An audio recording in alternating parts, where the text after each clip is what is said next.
I was in circles that actually already affirmed women in ministry, at least officially. Sometimes there was a glass ceiling.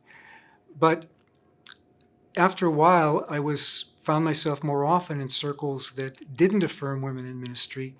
And as an evangelical who does affirm women in ministry, it can get kind of lonely if one is in those other circles, even though it was important for me as an evangelical voice to be in those other circles.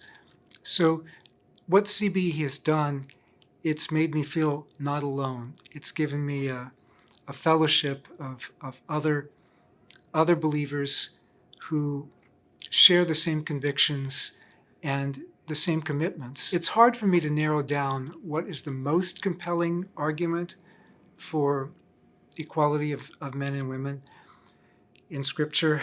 I'm a New Testament scholar, so naturally I gravitate towards some things like Jesus' ministry, how he acted. But I mean, biblically as a whole, that man and woman together are created in God's image provides the theological groundwork for it. In terms of the nitty-gritty of particular passages, I mean, you've just got so many women involved in ministry in the Bible. In particular, in cultures where we know women were more restricted. And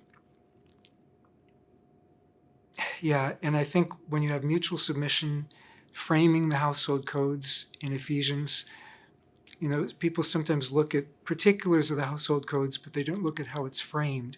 And when you compare it with other household codes in antiquity, you just don't have that in other household codes. So, I mean, some of the very texts that are used to subordinate women, actually, when you compare them with the culture, they're actually advancing the cause of women.